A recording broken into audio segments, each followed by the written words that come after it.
नमः समय साराय स्वानुभूत्या चकास्ते चित्स्वभावाय भावाय सर्वभावान्तरक्षिते वन्दितु सर्वसिद्धे ध्रुवमचलमणोवमं गतिं पत्ते ऊषामि समय पाहुर मृमो सुध केवली बड़िदम। समय सर जी ग्रंथादिराज सर्वविषय ज्ञान अधिकार पर अपना स्वाध्याय शुरू हुई है। कल अपन ने अमृतचंद्र आचार्य भगवान का जो मंगलाचरण है, इस मंगलाचरण का स्वाध्याय किया, जहाँ आचार्य देव ने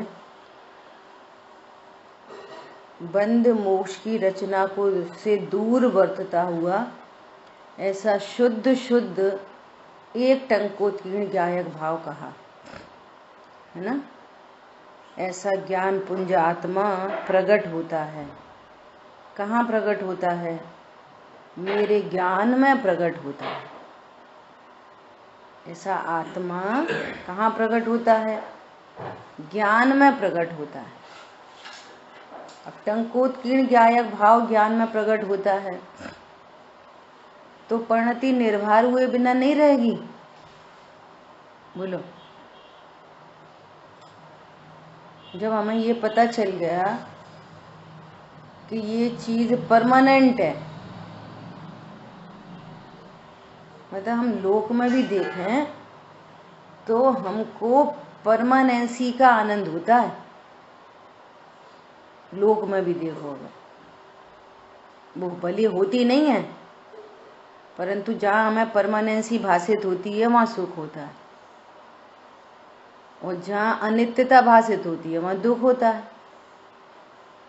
घर में एक बाई लगाते ना, वो ऐसा बोला कि नहीं भाभी मैं कभी आऊंगी कभी नहीं आऊंगी, वो बिना बता के चली जाऊंगी, तो फिर टेंशन।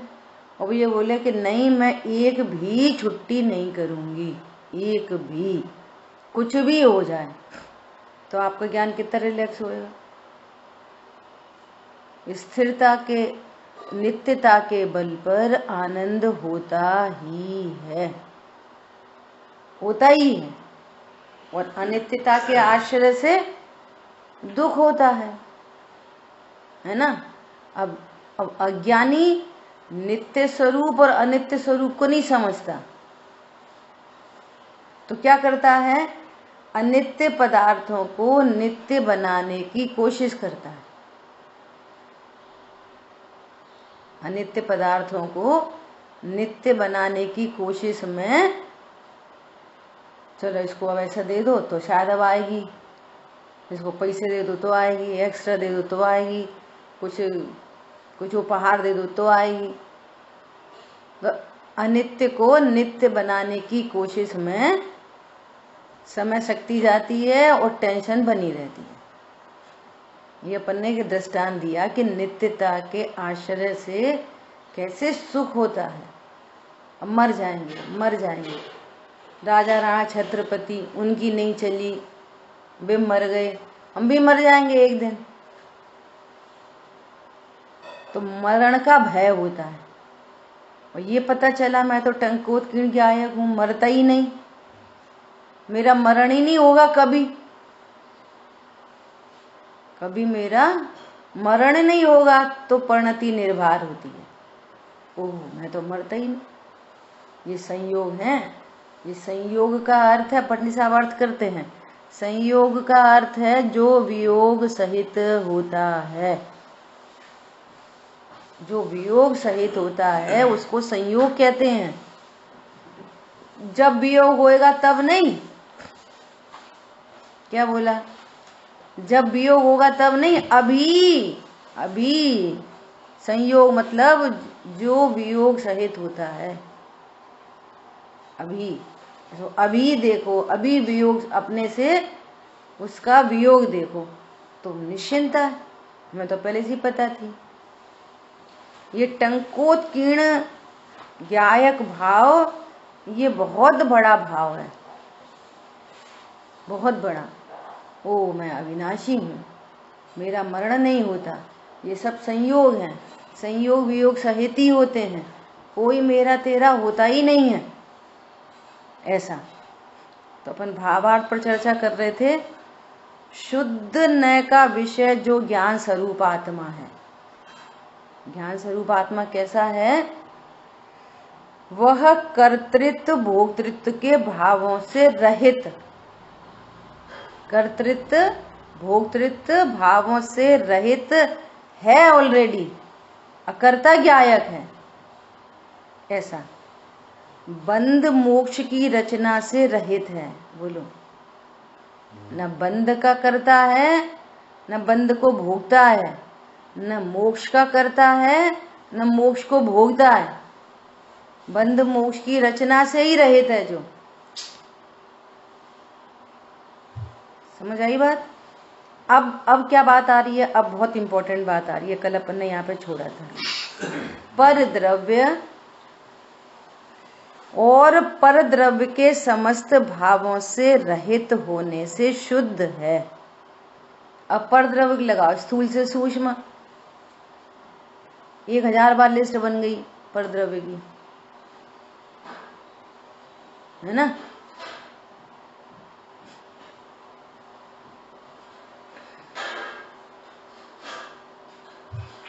ये गेस्ट यूजर से जो भी कोई आए हैं वो या तो व्यवस्थित होके सुने।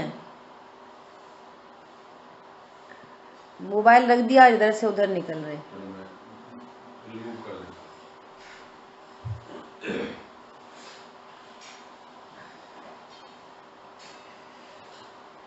बहुत गंभीरता चाहिए। अभी तो जीवों को ये पता नहीं चलता कि ये देवशास्त्र गुरु के अवर्णवाद का क्या फल होता है। कैसे कुंदकुन आचार्य भगवान ने कैसे तो ये ग्रंथ लिखे, कैसा अपने ऊपर महान उपकार है, एक बात। और फिर यही हमारे, इससे बढ़ के कौन सा काम करने वाला है? बोलो, कोई काम नहीं है। स्वाध्याय से बढ़कर इस विश्व में कोई काम नहीं है, एक बात। फिर स्वाध्याय को भी कहेंगे क्या कि आत्मानुभूति से बढ़कर स्वाध्याय नहीं है। ये तो एक पड़ाव है। देवशास्त्र गुरु का लक्ष्य एक प्लेटफॉर्म है, ऐसा। यहाँ पे ट्रेन आती है। तभी क्या कह रहे हैं? पर द्रव्य, स्थूल से सूक्ष्म, है ना? स्थूल से सूक्ष्म क्या पर द्रव्य? कि 6 द्रव्य मुझ जीव को छोड़कर अन्य जीव, पुद्गल, धर्म, अधर्म, आकाश, काल, ये पर द्रव्य। अब इन सब के भाव हैं, इन सब का अपना अपना स्वरूप है। अन्य जीवों का भाव है अपना अपना। पुद्गल, धर्म, अधर्म, आकाश, काल, इन सब से मैं क्या हूं? इन सब के भावों से रहित होने से शुद्ध हूं। अभी सुनना ध्यान से। धर्म, अधर्म, आकाश, काल की तो कोई को टेंशन नहीं है। समस्या किसकी है? अब पुद्गल पे अपन पहले पुद्गल से चर्चा करेंगे और उसके बाद अपन जीव से चर्चा करेंगे, है ना? कह रहे हैं पर द्रव्य में। हाँ जी, हाँ जी। नंबर बता। पेज नंबर नहीं, आप है ना, सर्वविशुद्ध ज्ञान अधिकार स्टार्ट हुआ है। मोक्ष अधिकार के बाद सर्वविशुद्ध ज्ञान अधिकार शुरू हुआ है। तो उसके पहले ही मंगलाचरण के कलश पर भावार्थ पर अपन स्वाध्याय कर रहे हैं। 447। हाँ, तो उसमें पेज नंबर तो होगा। सबके ग्रंथों में अलग, हमारे में तो 492 है। अच्छा, ढूंढते हैं। सर्व विशुद्ध ज्ञान अधिकार, उसका पहला कलश, उस पहले कलश का भावार्थ। कलश नंबर है 194। ठीक है, 193, सॉरी 193। तो पर द्रव्य के समस्त भावों से रहित होने से शुद्ध है ना। तो अब पर द्रव्य के स्थान पर रखो पुद्गल, है ना, फिर रखेंगे जीव, और धर्म अधर्म आकाश काल की प्रॉब्लम नहीं है किसी को, है ना। अब पर द्रव्य में पुद्गल रखो। अब देखो, आंख खोल के देखो क्या क्या दिख रहा है, आंखों से क्या क्या दिखता है, सिर्फ पुद्गल ही पुद्गल दिखता है चारों तरफ। 5 इंद्री के माध्यम से जो कुछ भी जानने में आता है वो सब पुद्गल है। अब नेत्र इंद्री से क्या दिख रहा, घर, तो घर और घर का अपना भाव, उन दोनों से मैं क्या हूं, रहित हूं, अर्थात रहित हूं, अर्थात ये मेरे सुख का कारण नहीं, रहित हूं अर्थात ये मेरे सुख का कारण नहीं और ये मेरे दुख का भी कारण नहीं, ये रहित का अर्थ। घर से मैं सुखी नहीं होता। अब कोई वैसा बोले कि किसी भी मनुष्य की प्राथमिक जरूरत है क्या, रोटी कपड़ा और मकान, मकान नहीं हो तो कैसे हो, तो मुनिराज के तो मकान नहीं है फिर कैसे हो, वे तो बने बनाए मकान को छोड़ के चले जाते, मकान थोड़ी महलों को। तो जब महल में रह रहे थे ना तब जान रहे थे महलों से रहित हूँ, महल और महल के भाव इन दोनों से मैं रहित हूँ, ऐसा निर्णय अनुभव करते हुए जब सब टंकोत्कीर्ण ज्ञायक भाव का आश्रय हुआ तो आनंद प्रकट हुआ और पक्का हो गया कि महल से आनंद नहीं होता, अपने स्वभाव से आनंद होता। ये तैयारी महल में रहते हुए की और महल को छोड़ के चले गए। समझ आ गई बात। पर द्रव्य के भाव, ये साड़ी कितनी सुंदर है, पर द्रव्य, उसका भाव क्या है, अरे ये तो ब्लू कलर तो मुझे बहुत पसंद है, प्रभु इन दोनों से मैं रहित हूं, ऐसे लगाना है सब जगह, इन दोनों से मैं क्या हूं, मैं रहित हूं, ये मेरे सुख के हेतु नहीं है। घरों में लड़ाई हो जाती, उन हमें पिंक कलर दे दिया, उनको ब्लू कलर दे दिया, हमें तो ब्लू कलर पसंद था। अरे ये blue colour, pink colour, green colour, white colour तेरे सुख का आधार नहीं, इसका अर्थ है कि मैं उससे रहित हूं। हम इतने दिन से कह रहे कि दाल बाटी बनाना, अपनी पसंद की बनाती हैं, जब देखो जब अपनी पसंद की, प्रभु भोजन और भोजन के भाव, इससे मैं रहित हूँ, इसको भोग नहीं सकता, इसको कर नहीं सकता। जो कह रहा अपने मन से बनाती हैं वो करता नहीं और तुम भोगता नहीं, क्या बोला, वो अपने उपादान शक्ति से बनी है, किसी ने बनाई नहीं है। ये बात समझ में आ जाए तो कितना आनंद हो, काय के क्लेश बचे फिर, बोलो। वो करता नहीं और ये दाल बाटी चूरमा के तुम भोगता नहीं। मजा तो बहुत आता है कि वो मजा उनसे नहीं आता, ये तुम्हारी पर्याय है। सुख स्वरूपी आत्मा है, सुख स्वरूपी दाल बाटी चूरमा नहीं।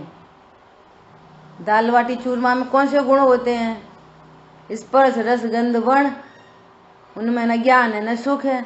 तो पुद्गल के भाव स्पर्श रस गंध वर्ण, और उनमें ज्ञान नहीं सुख नहीं, तो मैं उनसे रहित हूं।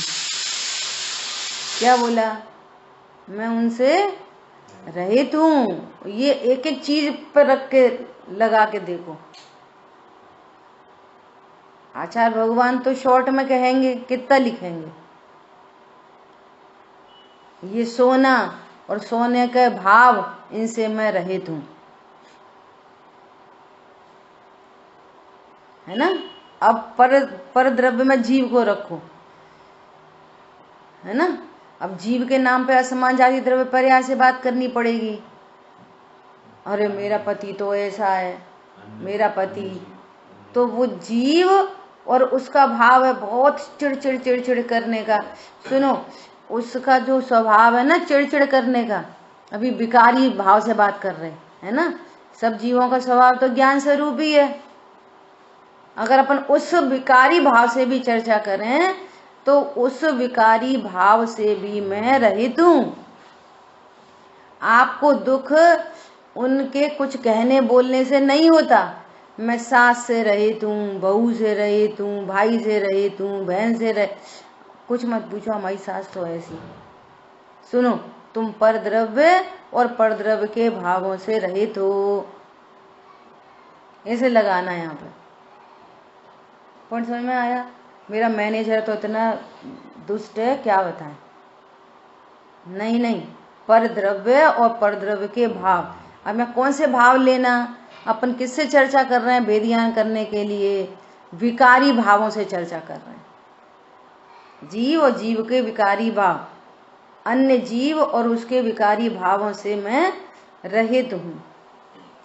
रहित हूँ, अब कैसा देखना अन्य जीव को कि वो जीव और जीव का स्वभाव जानना देखना। जब जानना देखना देखोगे ना तो पर के निमित्त से राग द्वेष ही नहीं होंगे। ये तो ज्ञात दृष्टा है।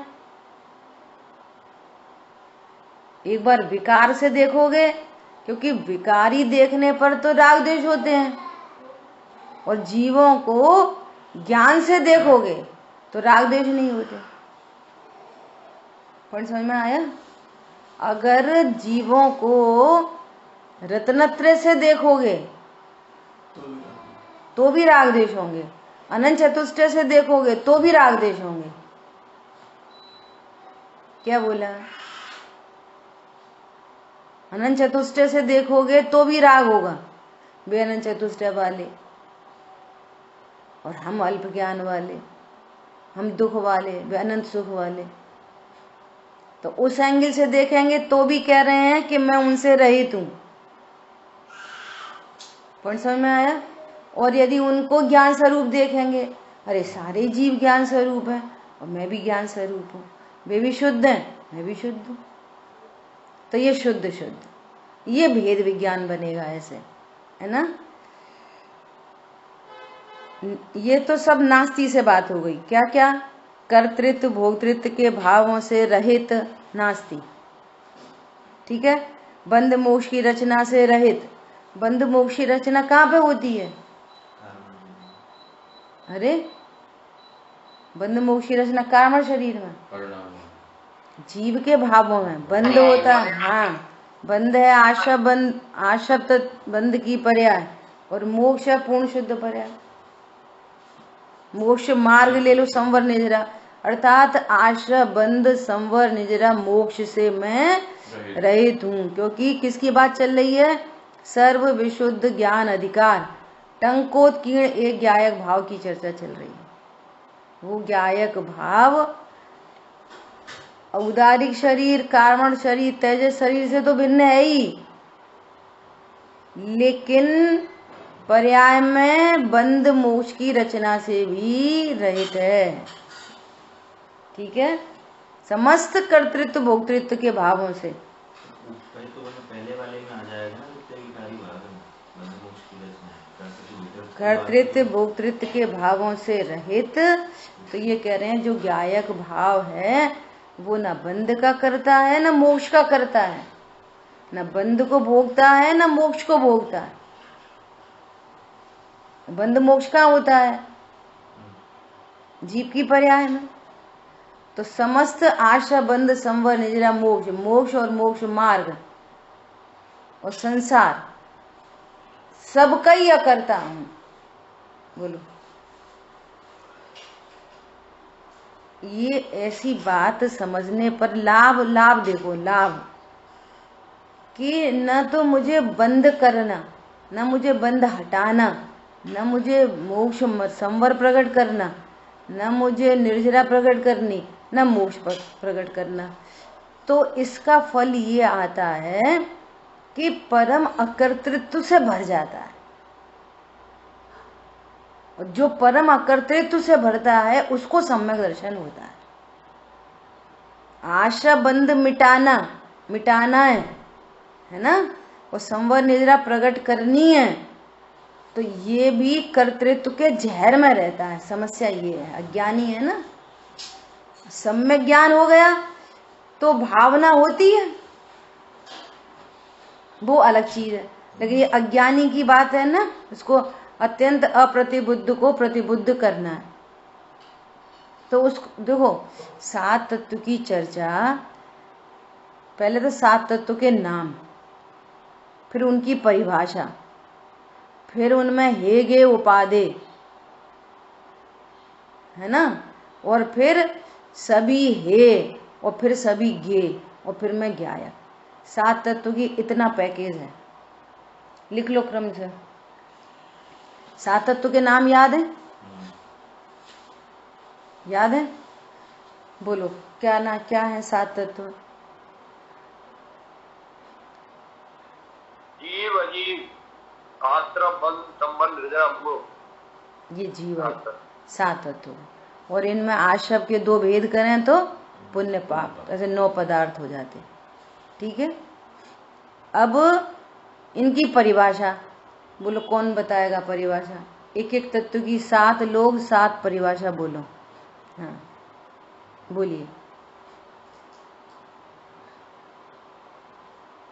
जीव तत्व की जो ज्ञान दर्शन को, ज्ञान दर्शन की शक्ति को धारण करने वाला, बहुत बढ़िया। वह जीव, जानने देखने वाला नहीं, जिसमें जानने देखने की हाँ शक्ति पाई जाती है, वो जीव पाई जाती है।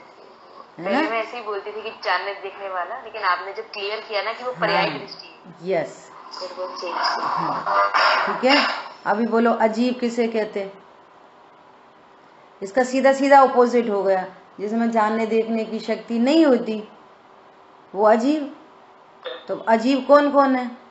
पुद्गल, धर्म, अधर्म, आकाश, काल, ये 5 अजीब हैं। शाम को चर्चा चल रही है काल द्रव्य की सिद्धि। तो कुछ मत ऐसे हैं जो काल द्रव्य को नहीं मानते, है ना। श्वेतांबर मत में कहते काल द्रव्य नहीं होता, समय पर्याय तो है लेकिन काल द्रव्य नहीं है। तो गुरुदेव श्री ने ऐसा कहा कि यदि तुम काल द्रव्य को नहीं मानते, तो प्रश्न उठाया कि काल द्रव्य को नहीं माने तो क्या फर्क पड़ रहा है, ज्ञायक तो है ना हम। तो बोले कि यदि तुम काल द्रव्य को नहीं मानते तो तुमको तत्वों की भूल हो गई। कि कैसे? कि भगवान ने अजीब 5 कहे और तुम कह रहे हो कि अजीब 4 ही है। धर्म अधर्म, पुद्गल, धर्म अधर्म और आकाश, और काल को नहीं मान रहे, तो अजीब तत्व की भूल नहीं हो गई? तो 5 है, अजीब तत्व तो 5 है और तुम 4 कह रहे, तो ये अजीब की भूल हो गई। अब दूसरी बात कि आत्मा ज्ञान स्वरूप है और उसमें सर्व को जानने की सामर्थ्य है, तो जीव तत्व की भूल हो गई। क्यों? कि वो तो काल को तुम जानने की सामर्थ्य नहीं तुम में, तो अजीब की भूल हो गई। फिर केवली परमात्मा की, मोक्ष तत्व की भूल हो गई कि वे लोक अलोक को जानते हैं, वे बता रहे हैं कि काल द्रव्य होता है और आप स्वीकार नहीं कर रहे, तो तुम देव को ही नहीं स्वीकार कर रहे, मोक्ष तत्व की भूल हो गई। ऐसे तत्वों की भूल कहा उन्होंने। ऐसा नहीं काल द्रव्य को नहीं मान रहे तो क्या फर्क पड़ेगा, अरे तुम्हारा ग्रहित मिथ्याति नहीं टूटा, तुम्हें देव की श्रद्धा कहाँ हुई? फिर देव के वचनों की श्रद्धा कहाँ हुई? ऐसा सब में लगाना। हमारे पाप भाव से कौन हमें पाप बंधेगा? उनको बंधा था, सीता जी को, शेर सुदर्शन को, भगवान पार्शनाथ मुनिराज, उनके बंधे थे। तो देव की श्रद्धा नहीं है, अभी पुण्य पाप तत्व की श्रद्धा नहीं है। देखो जैन शासन में पुण्य पाप तत्व को स्वीकार किया है, होता हुआ परिणमन स्वीकार किया है, उन ग्रंथों में उन गुण स्थानों में स्वीकार किया है, शुभ अशुभ भाव को तो स्वीकार किया है, पर भ्रांति को स्वीकार नहीं किया। क्या बोला? चौथे गुण स्थान में शुभ भाव हैं तो उसको तो स्वीकार किया है, अशुभ हैं वो स्वीकार किया है। बोलो तो अपनी क्या बात चल रही थी? 7 तत्व से चर्चा चल रही थी, है ना, जीव अजीव। अब आज शब्द की परिभाषा क्या है, बोलो, कौन बताएगा?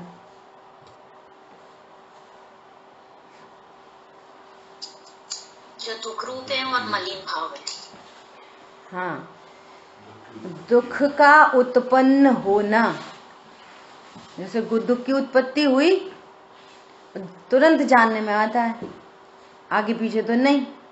तो दुख उत्पन्न हुआ तो समझ जाओ ये आश्रव है। क्या बोला?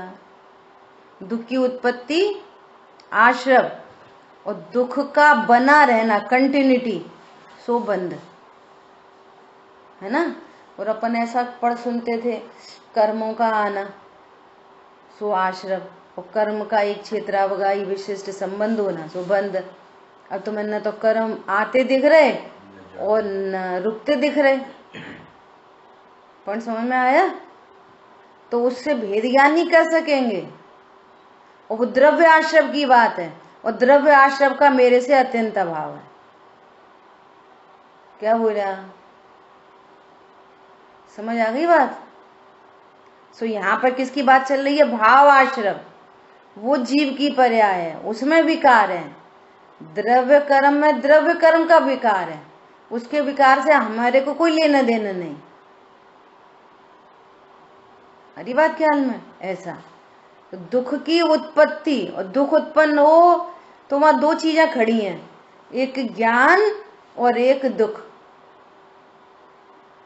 तो जाने ये दुख है सो आश्रव है, और मैं ज्ञान स्वरूप हूँ। ज्ञान स्वरूप हूँ मतलब टंकोत्कीर्ण ज्ञायक भाव। दुख की उत्पत्ति और दुख का बना रहना, ये आश्रव और बंध।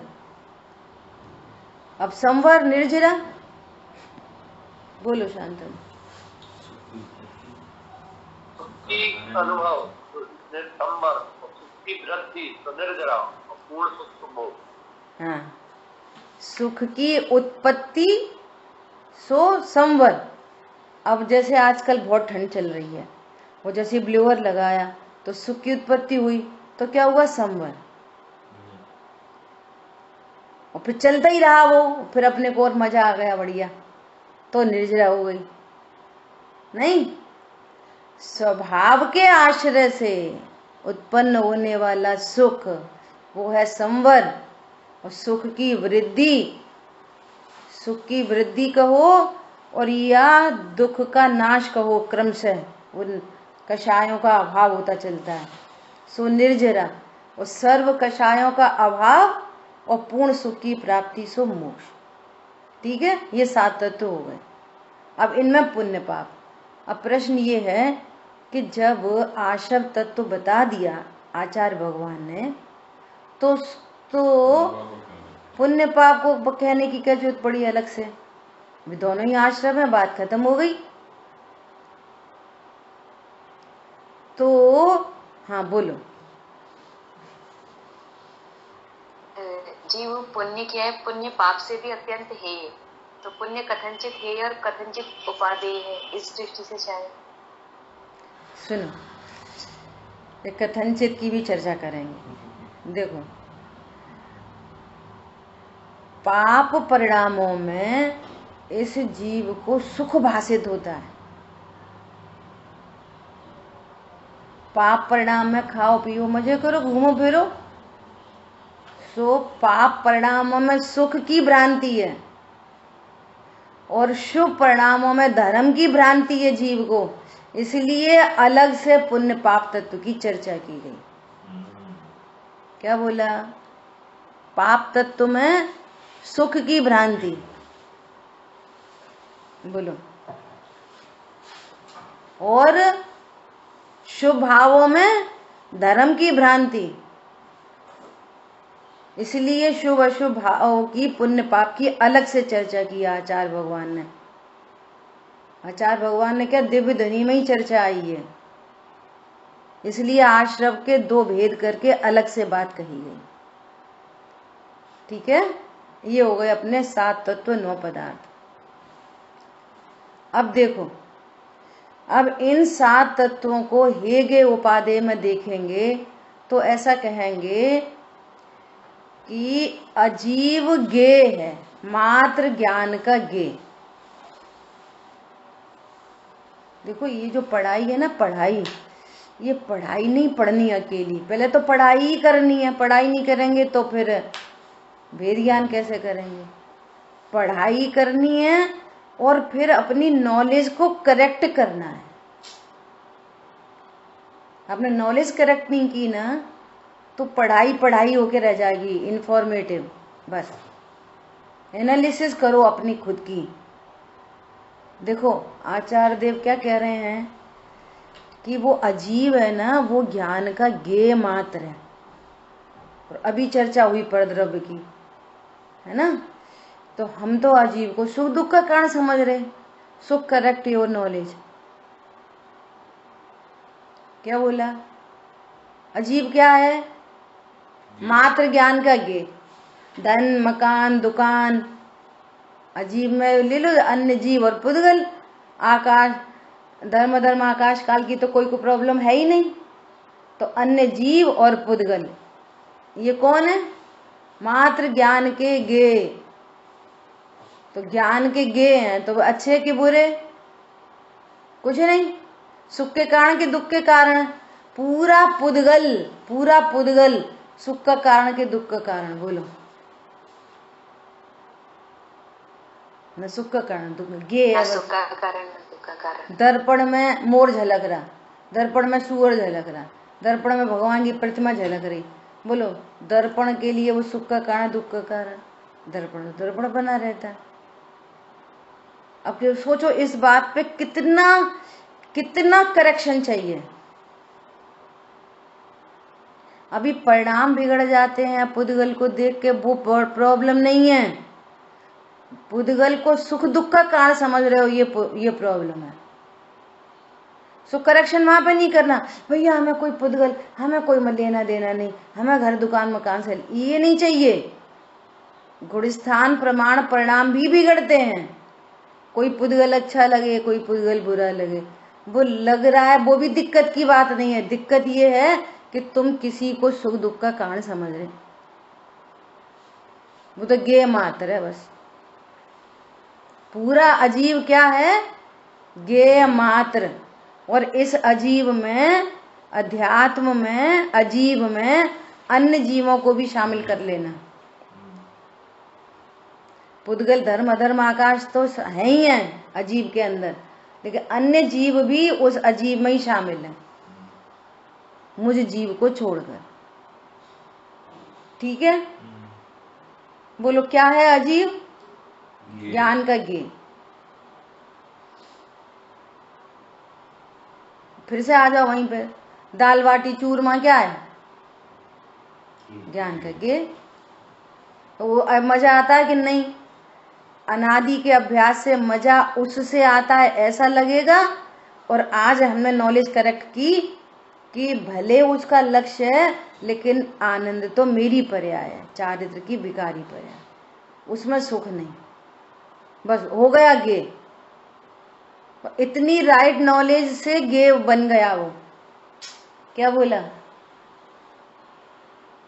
कुछ करना धरना थोड़ी है। राइट नॉलेज हुई, वो गे, हमने उसको गे की कोटि में डाल दिया। क्यों? ये सुख का हेतु नहीं, ये दुख का हेतु नहीं। अर्थ पता नहीं क्या क्या समझे जाते हैं। ये बहुत अच्छा है तो वो आप गे नहीं बनाया आपने, मिथ्यात्व का रसपान किया है। अब तो निज रस का पान नहीं किया ऐसा। ठीक है? अजीब की चर्चा हो गई। अब आशा बंद को क्या कहा जाता है? हे। अब हे का अर्थ समझो, सीधे सीधे नास्ती करो। हे मतलब उपादेय नहीं, ऐसा अर्थ निकालो हे का। करना है, छोड़ना है, रखना है, हटाना है, कथनचित हे, कथनचित उपादेय, कुछ नहीं, सीधा सीधा हे। ये मतलब इन शुभ अशुभ भावों के आश्रय से सुख नहीं होता। ये हे हो गया। अब अशुभ भाव भी उत्पन्न होंगे, गुणस्थान प्रमाण, शुभ भाव भी उत्पन्न होंगे, और दुख के मूल कारण यही हैं। दुख के मूल कारण यही हैं, ये दुख रूप है, मलिन भाव हैं, ऐसा जाना आश्रम के बारे में। उसमें दोनों शामिल हैं, शुभ अशुभ दोनों। सो ये क्या है? हे। अब हे का अर्थ निकालते हैं छोड़ने योग्य, छोड़ने योग्य, ऐसा। तो कैसे छोड़ेंगे? अब इसकी विधि आएगी, इसलिए सीधे सीधे अर्थ क्या निकालो, ये उपादेय नहीं, इनका लक्ष्य करने पर दुख ही होगा। ठीक है। अब संवर निर्जरा, संवर निर्जरा को कहते हैं एक देश प्रकट करने, ये प्रकट करने योग्य उपादेय हैं, और मोक्ष पूर्ण प्रकट करने योग्य उपादेय है। अब ये राइट नॉलेज हो रही है कि मुझे संवर निर्जरा प्रकट करना चाहिए, आशा बंध का अभाव करना चाहिए, ये दुख रूप पर्याय है, अजीब दुख रूप नहीं, अजीब दुख रूप नहीं है, ये दुख रूप तो आशा बंध है। सो इनका अभाव होना चाहिए और संवर निर्जरा मोक्ष प्रकट होना चाहिए। सो ये प्रकट करने योग्य उपादेय है। ये सात तत्व की पहली, क्या कहना चाहिए, ये पहला कंसेप्ट है, ये समझो, सात तत्व का सबसे फर्स्ट नंबर का। और जीव तत्व कौन है? जीव तत्व छूट गया कि आश्रय योग्य उपादेय। अब आश्रय योग्य उपादेय मतलब, आश्रय का मतलब क्या बोला था अभी 2-3 दिन पहले चर्चा हुई, यह मैं हूं इक्वल टू आश्रय। मैं जीव हूं ऐसा जानना ही आश्रय करना है, और कुछ नहीं करना। घुस जाओ, जम जाओ, अंतर घुस जाओ, अंदर मुख बाहर मुख, कुछ नहीं, मैं जीव हूं। ठीक है, ये पहला कंसेप्ट हो गया सात तत्व का। लेकिन सुनना ध्यान से, अब आप ऐसा करते रहो, आशा बंध दुख रूप है, इन्हें छोड़ना है, संवर निर्जरा अच्छी है, इन्हें प्रकट करना है, तो राग द्वेष होंगे ना, आश्रम मिटेगा ना संवर प्रकट होएगा। क्या बोला? इससे राग द्वेष ही होंगे। क्या? मुझे भैया, मुझे तो राग द्वेष मिटाना है, मुझे तो संवर निर्जरा प्रकट करनी है, तो न आशा बंध मिटेगा और न संवर निर्जरा प्रकट होगी। तो फिर कैसे होगा? ऐसे होगा कि ये मुझ जीव को छोड़कर ये सारे के सारे भाव हे हैं। क्या बोला? नियम सार जी की गाथा, जीवादि बहिर्तच्चम हेयम, ये सबके सब हे हैं। क्यों हे? मतलब अभी हे का अर्थ दिया था, क्या ये किया अर्थ? जिनके लक्ष्य करने पर सुख नहीं होता, तो किसी अन्य जीव के आश्रय से, अजीव के आश्रय से, आशा बंध संवर निर्जरा मोक्ष, किसी के आश्रय से सुख नहीं होता। इसका अर्थ है ये सब ही हे हैं, अर्थात कोई लक्ष्य करने लायक नहीं है। वे होंगे तो सही, लेकिन लक्ष्य करने लायक नहीं है। इनको मैं पने से, अपनी चर्चा चल रही है कर्तृत्व भोक्तृत्व, इनके कर्तृत्व करने लायक नहीं है। क्या? कि मैं आशा बंद कर सकता हूं और वो हटा सकता हूं, संवर निर्जरा मोक्ष को ला सकता हूं। विधि चाहिए। अब विधि, बंद मोक्ष की रचना सही रही तू, कौन से आश्रम मिटाऊंगा, कौन सा संवर लेके आऊंगा? मैं पना तुम्हारा कहाँ रहा? पर्याय में करना धरने वाला, वो परिचय कराया था, स्वरूप बताया था कि ये सात तत्व कैसे कैसे हैं, लेकिन प्रकट होने की विधि तो कुछ और है। आपके सामने आटा रखा, बेसन रखा, घी रखा, चीनी रखी, पानी रखी, छना परासो, बोलो। तो विधि होती है ना लड्डू बनाने की, बर्फी बनाने की, ऐसा। तो आशा बंध मिटने की और संवर निर्जरा प्रकट होने की विधि तो कोई और है। ये तो नॉलेज है उन तत्वों के बारे में। तत्वों के बारे में भूल नहीं हो, आत्म हित हेतु विराग ज्ञान संवर निर्जरा तय लखे आपको कष्ट दान। धर्म की बातें करो फिर देखो कितना कष्ट होता है। हो स्वाध्याय करते रहे और घूमने फिरने की बातें कहो, रागादि प्रगटिये दुख देन तिन ही को सेवत गिनत चैन। ये मिथ्या दृष्टि का लक्षण है। क्या बोला? आशा बंद संवर निजरा मोक्ष के बारे में तो विपरीत सिद्धांत है। तो पहले राइट नॉलेज कराते हैं। बहुत इंपॉर्टेंट चर्चा चल रही है, किसको कितनी समझ में आ रही है भगवान मालिक है। क्यों? ये आशा बंद को हितरूप जानता है तो बताया ये है, ये दुखरूप भाव है, ये मलिन भाव है। और संवर निर्जरा को दुखरूप समझता है। आत्म हित हेतु विराग ज्ञान तय लखे आपको कष्टदान। वो कष्टदायी लगता है। ऐसा लगता है जैसे अपन किसी को बोलो भैया थोड़ा स्वाध्याय किया करो, ऐसा लगता है इनका ही फायदा हो जाएगा। अगर हम स्वाध्याय करेंगे ना तो इनका फायदा होगा। हमें तो वैसे ही ठीक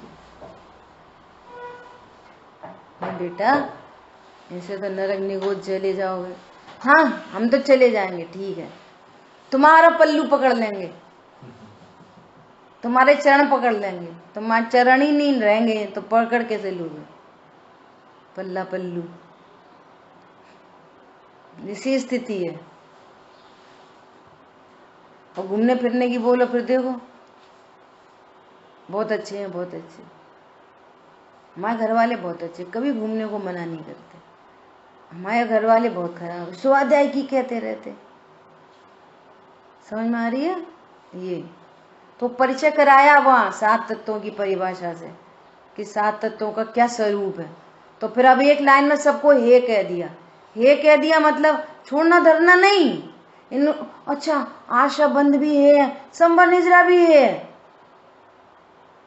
अर्थात तुम ऐसा लक्ष्य करोगे कि संवर निजरा प्रकट हो प्रकट हो प्रकट हो। तो एक तो कर्ता बुद्धि चल रही है और नंबर 2 कर्तृत्व, नंबर 3 उससे आकुलता ही होगी, राग ही होगा उससे। भैया हमें तो संवर निजरा प्रकट, अब तो हमें सम्यक दर्शन चाहिए। तो क्या कहा? किसी का लक्ष्य मत कर, वे सब ये हैं। और उपादेय कौन है? अपनो अप्पा, एक आत्मा ही आश्रय करने योग्य उपादेय है। सुनो, मैं आत्मा हूं ऐसा जाना, ऐसा जाना तो क्या हुआ? अजीब का लक्ष्य छूट गया। एक समय में एक कई लक्ष्य होएगा, स्वभाव का लक्ष्य हुआ, अजीब का लक्ष्य छूट गया। और अजीब का लक्ष्य छूटा तो आशा बंद मिट गए और संवर निजरा प्रकट हो गई और सब कुछ हो गया, हमने तो कुछ भी नहीं करा। ऐसा परम अकर्ता नाथ, परम अभोक्ता नाथ। क्या बोला? क्या किया बोलो? अजीब का लक्ष्य छोड़ा? नहीं छोड़ा, छूट गया। हमने तो स्वभाव का लक्ष्य किया, हमें नहीं पता कौन अजीब क्या, छूट गया। अजीब का लक्ष्य छूट गया और अजीब का लक्ष्य छूटने से आशा बंद स्वयं ही मिट गया। हमने तो कोई अनंतानुबंधी नहीं मिटाई, ना हमने मोह को मिटाया, वे मिट गए। और फिर क्या हुआ? संवर निजरा प्रकट हो गए। जो प्रकट करने योग्य उपादेय थे वे प्रकट हो गए। ये विधि है। पॉइंट समझ में आया? अब सुनना ध्यान से, अब बहुत बहुत गजब की बात आ रही है। अब क्या हो गया? यही के यही 7 तत्व अब वो क्या बन गए? ज्ञान के गे। तो 7 के 7 पहली वाले में थे हे, और अब बन गए ज्ञान के गे। अब हे वे कुछ नहीं, कथनचित है कथनचित उपादेय कुछ नहीं, बस अशुभ भाव जानने में आया गे, मैं तो ज्ञायक। शुभ भाव जानने में आया, ये तो गे, मैं ज्ञायक। पत्नी बच्चे ज्ञान में जानने में आए, वे गे, मैं ज्ञायक। संवर निजरा ज्ञान में जानने में आए, सुख रूप परिणति अतीन्द्रिय आनंद, वो भी ज्ञान का गे और मैं ज्ञायक। अब 7 तत्व तो गे की कोटि में खड़े और मैं ज्ञायक। पूरा विश्व गे और मैं ज्ञायक। ये है 7 तत्व का लास्टली कंक्लूजन। पूरा विश्व क्या हो गया? 7 के 7 तत्व क्या बन गए? ज्ञान के गे। अब किन्हें हटाएं किन्हें मिटाएं, ये परम अकर्ता नाथ। क्या अजीब का लक्ष्य छोड़ा कि नहीं छोड़ा? नहीं, हमने तो पॉजिटिवली अपना लक्ष्य किया, सो छूट गया। हमने पॉजिटिवली अपना लक्ष्य किया, सो आशा बंद मिट गए और संवर निद्रा प्रकट हो गए। इसका नाम है परम अकर्ता नाथ। भैया बहुत अंधेरा है, बहुत अंधेरा है, प्रकाश करो, प्रकाश से सब कुछ दिखता है, प्रकाश करो। अंधेरा मिटाना है, प्रकाश करना है, अंधेरा मिटाना। तो तू अभी भी उलझन में है। एक स्विच ऑन किया, स्विच ऑन, अंधेरा गॉन, लाइट ऑन। समझ आ रही? एक स्विच दबाया तो अंधेरा भी चला गया और प्रकाश भी कर लिया, हो गया, उत्पन्न हो गया। ऐसे ही एक भेद विज्ञान और सब काम हो गए। एक साधे सब सदे। अजीब का लक्ष्य भी छूट गया, लेकिन उससे पहले अजीब क्या है, आशव का क्या स्वरूप है, संवर निद्रा का क्या स्वरूप है, मोक्ष का क्या स्वरूप है, वो परिभाषा में स्वरूप बताया है। इनने स्वरूप को ही क्या लगा लिया? सही बात है, वे तो हे हैं, सो छोड़ने हैं। अच्छा, तो पाप भी छोड़ना है, पुण्य भी छोड़ना है? नहीं नहीं नहीं, वो कथनचित उपादेय है, कथनचित हे है। क्यों उपादेय है? कि शुभ भाव करेंगे तभी तो सम्यक दर्शन होएगा। अरे जब तक शुभ भाव रहेगा तब तक सम्यक दर्शन नहीं होएगा। और छोड़े छोड़े छाड़ी कुछ नहीं, उनको भिन्न जाना मतलब छोड़ना, उनको न्यारा जानना मतलब छोड़ना। छोड़ना, ग्रहण करना, रखना, उठाना, जो कुछ है वो जान, उसके स्थान पर जानना लगा दो बस। क्या बोला? छोड़ने के क्यों? मैं ज्ञान हूं तो मैं क्या छोड़ूंगा, क्या रखूंगा? और कथनचित उपादेय बना के रखेंगे यदि शुभ भावों को, तो फिर कितनी मिसिंग हो जाएगी। वो तो कल की भाषा में वो तो डिफेंडिंग मोड में बोला जाता है वक्ताओं के द्वारा। कल बोला था ना, दादा बोल रहे बिल्कुल डिफेंड नहीं करना, तत्व जैसा है वैसा ही कहो, नहीं तो फिर वो मंदिर आना छोड़ देगा तो छोड़ दे, छोड़ दे भैया। टुरमल जी ने लिखा है ऐसा, तो तू छोड़ देगा तो अपना ही नुकसान करेगा। अच्छा, उपादेय क्यों कहा जाता है? चलो वो भी देख लो, विवक्षा है ना स्यादवाद, उपादेय कह दो कोई प्रॉब्लम नहीं। लेकिन उपादेय का अर्थ इतना है कि तेरे को ये तत्व इधर ही सुनने समझने मिलेगा, इस अपेक्षा से उपादेय कहा। बस इतनी सी बात है अकेली। करो, करना चाहिए करो, ये तो बिल्कुल ही नहीं लगाना है इसका भाव। भैया जब तक क्या बोलते हैं, स्वभाव का आश्रय नहीं हो तब तक पुण्य करो। तो कर्ता बुद्धि लेके कैसे भेद ज्ञान करेगा? कि मिसिंग चलती रहेगी। ऐसा थोड़ी, शुभ तो करना चाहिए। अच्छा, हम तो ये कह रहे हैं कि अपन ये बोलो कि नहीं शुभ है, बिल्कुल शुभ नहीं करना चाहिए, करके बताओ। अच्छा, शुभ को हे करके बताओ अपने तरीके से। जिसको पूजा का बहुत पक्ष है उसकी छुड़ा के दिखा जरा, पूजा के पक्ष वाले की पूजा छुड़ा के दिखाओ। जिसने रात्रि भोजन का त्याग करके रखा उसको रात में खिला के बताओ। कोई है हो सकते हैं क्या वे? बोलो। जो जिमीकंद नहीं खाता, भैया शुभ भाव ये है, दयादान ये है, तो उसको रोक के बताओ। अरे रुकते वुकते नहीं है परिणाम, ना आर्टिफिशियल होते हैं ना रुकते हैं, वो क्रम में होते हैं बस। तो वे शुभ और अशुभ गुणस्थान प्रमाण होते हुए भाव हैं, तो होते हुए भावों को आश्रव जानो और अपने को जीव जानो, इतनी बात है बस। कोई करे से कोई नहीं कर सकता। पंडित साहब कितना बोलते हैं, ऐसा बोलते हैं वे कि आपका पूजा करने का नियम है, रूटीन है आपका, है, और फिर स्वाध्याय होनी है। तो पंडित साहब बोलते हैं कि स्वाध्याय पूजा से ऊंची क्रिया है, है ना। तो जिस समय मंदिर में स्वाध्याय चलता हो उस समय आपको पूजा नहीं करनी चाहिए। तुम्हारी पूजा नहीं छुड़ा रहे, आप पूजा पहले कर लो, करके रखो पहले, मालूम है रोज का टाइम है स्वाध्याय का, और नहीं तो बाद में कर लो। अब वेद ज्ञान तो तुम्हें वहां मिलेगा, सुखी होने का मार्ग तो वहां मिलेगा, वहां पर तो तुम पढ़ते रहोगे, भगवान से बोलते रहोगे, और क्या बोल रहे यही नहीं पता, और कबूतर के जैसे बोलते रहोगे। दाना आएगा चिड़िया डालेगी, वो बहेली आएगा दाना डालेगा, बोलो वो काम वही के वही करते रहोगे। यहाँ पर स्वरूप समझने मिलेगा, सात तत्वों का स्वरूप समझने मिलेगा, तो तुम्हें भेद ज्ञान का उपाय बनेगा। तो फिर कोई है ना, अब प्रवचन शुरू हो गए पंडित जी के, तो जल्दी जल्दी जी केवल रव किरणों से जिसका संपूर्ण प्रकाशित है अंतर, और ऐसा ऐसा करके पूजा कर ली। तो उनको रूटीन है ना, रूटीन, इसलिए उनको बहुमान नहीं होता देवशाह गुरु का।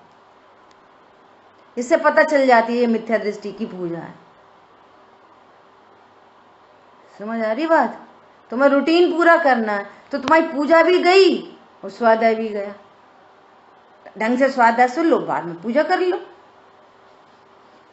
और नहीं हमें आज जल्दी जाना और आज ऐसा ऐसा, तो वो कहेंगे हमने भाव पूजा कर ली। भाव पूजा भी द्रव्य पूजा से बड़ी पूजा है। और ये क्या समझता है, बिना द्रव्य के पूजा कर ली सो भाव पूजा। हर बात में मिसिंग है। भाव पूजा से कर्म कटते हैं, द्रव्य पूजा तक कर्म बनते हैं। तो तुमने जो आज अशुद्ध कपड़ों से बिना द्रव्य से पूजा कर ली सो भाव पूजा हो गई। और गिरती पूजा को भाव पूजा, और भाव पूजा ऊंची पूजा जो स्वभाव तक लेके जाती है, वो भाव पूजा। ये लोग है ना, उसको सिखा रहे हैं ना श्राविका को, अति श्रुति गाना जरा, अति पुण्य उदय मम आयो,